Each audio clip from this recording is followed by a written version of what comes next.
ये है U shape metal instrument जिसे स्क्रू गेज कहा जाता है। इसे स्मॉल लेंथ को मेजर करने के लिए यूज़ किया जाता है और इसका दूसरा नेम माइक्रोमीटर स्क्रू गेज है। इससे पहले एक वीडियो में वर्नियर कैलिपर के बारे में डीपली स्टडी किया था, जिसमें यह देखा था कि वर्नियर कैलिपर 1 मिलीमीटर को 20 हिस्सों में तकसीम करता, डायमीटर को फाइंड किया जाता था उससे। लेकिन माइक्रोमीटर स्क्रू गेज को यूज़ करते हुए 1 मिलीमीटर के 100वें हिस्से तक वैल्यू ली जाती है, इसलिए ये 5 टाइम्स मोर एक्यूरेट है देन द वर्नियर कैलिपर।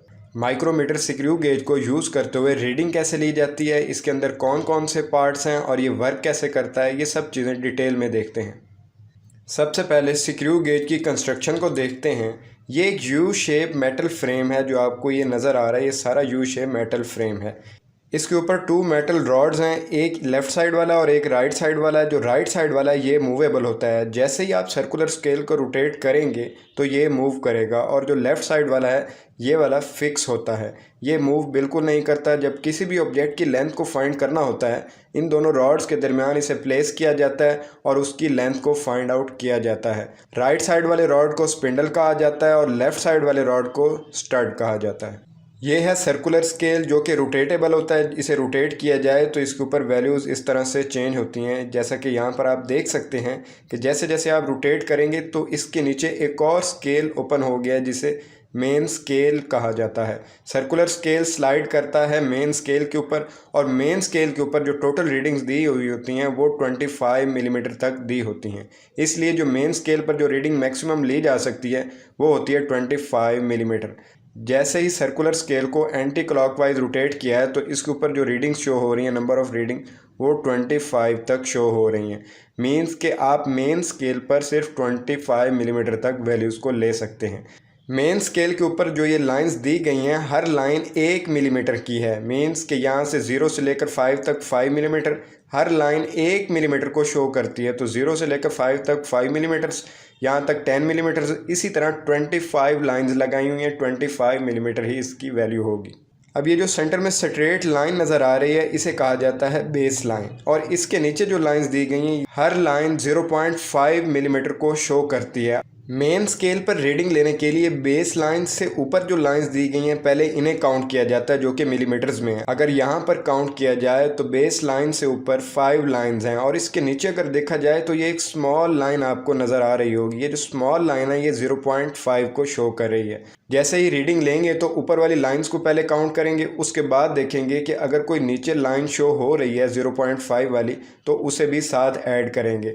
अब यहाँ पर 5 लाइंस ऊपर हैं, एक 0.5 वाली लाइन नीचे नज़र आ रही है। मेन स्केल की रीडिंग हो जाएगी 5.5। मेन स्केल के ऊपर ये जो दूसरा स्केल है जो स्लाइड कर रहा है और इसके ऊपर नंबर ऑफ़ वैल्यूज़ शो हो रही हैं, ये रोटेटेबल है, इसे कहा जाता है सर्कुलर स्केल। और सर्कुलर स्केल के ऊपर ये थ्रेड्स होते हैं, इस पार्ट को थिम्बल कहा जाता है। और सर्कुलर स्केल पर वैल्यू को काउंट करने के लिए ये देखा जाता है कि कौन सी लाइन, सर्कुलर स्केल की कौन सी लाइन मेन स्केल की बेस लाइन के साथ कंसाइड कर रही है, मीन्स के आपस में मैच कर रही हो। अगर यहाँ पर देखा जाए तो ये 25 वाली लाइन है जो इस बेस लाइन के साथ बिल्कुल मैच हो रही है, तो सर्कुलर स्केल की रीडिंग हो जाएगी 25। अभी माइक्रोमीटर स्क्रू गेज को यूज़ करते हुए इस वायर की लेंथ को फाइंड करेंगे, तो उसमें क्लियर हो जाएगा कि मेन स्केल की रीडिंग कैसे ली है और सर्कुलर स्केल की रीडिंग कैसे ली है। अब ये देखते हैं कि स्क्रू गेज का लीस्ट काउंट क्या है। तो लीस्ट काउंट कहा जाता है कम से कम वैल्यू जो किसी भी इंस्ट्रूमेंट को यूज़ करते हुए मेजर की जाती है। अब जैसा कि आप देख सकते हैं कि ये 0 वाली लाइन बेस लाइन, जो मेन स्केल की बेस लाइन है, उसके साथ बिल्कुल मैच कर रही है। अब जैसे इसे रोटेट करेंगे और 1 रोटेशन देंगे एंटी क्लॉकवाइज, इसे रोटेट करेंगे तो देखेंगे कि कितना डिस्टेंस कवर हुआ है। अब ये जैसे ही 1 रोटेशन हमने की और बेस लाइन और सर्कुलर स्केल की 0 वाली लाइन को आपस में मिलाया तो नीचे एक स्मॉल लेंथ आई है, ये है 0.5 की लाइन। मीन कि इस स्क्रू गेज का लीस्ट काउंट है 0.5 मिलीमीटर। तो लीस्ट काउंट कहा जाता है कम से कम वैल्यू जो किसी भी इंस्ट्रूमेंट को यूज़ करते हुए ली जाती है। तो इस स्क्रू गेज का लीस्ट काउंट है 0.5 मिलीमीटर। स्क्रू गेज को यूज़ करते हुए एक और टर्म ली जाती है जिसे कहा जाता है pitch of the screw gauge. अब pitch of the screw gauge क्या है ये देखते हैं इसमें। अब जैसे ही आपने सर्कुलर स्केल को एक बार रोटेट किया और जितना डिस्टेंस मेन स्केल पर कवर किया इसने, जितनी रीडिंग आएगी मेन स्केल के ऊपर, वो इसका पिच कहलाएगा। तो यहाँ पर पिच ऑफ स्क्रू गेज होगी 0.5 मिलीमीटर। अब ये देखते हैं कि स्क्रू गेज को यूज़ करते हुए रीडिंग किस तरह लेते हैं। सर्कुलर स्केल की रीडिंग को लीस्ट काउंट के साथ मल्टीप्लाई करेंगे, उसके बाद उस वैल्यू को ऐड करेंगे मेन स्केल की रीडिंग के साथ। तो अभी एक वायर का फाइंड करते हैं। अभी इस वायर की लेंथ को फाइंड करते हैं स्क्रू गेज को यूज़ करते हुए, उसमें ये तमाम चीज़ें क्लियर हो जाएंगी।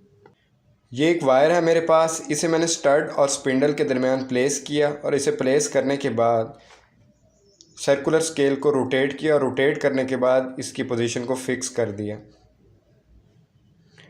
लेकिन इस बात का ख़ास ख्याल रखें, जब किसी भी ऑब्जेक्ट को स्टड और स्पिंडल के दरमियान आप रखेंगे उसके बाद इसे यहाँ से रोटेट करना है, जो कि रैचेट कहलाता है। ये रैचेट बताएगा कि जैसे ही पोजीशन फिक्स हो जाएगी उससे आगे मूव नहीं करेगा, तो ये इसमें से आवाज़ आनी शुरू हो जाएगी, जैसे कि अभी आप यहाँ पर सुन भी सकते हैं।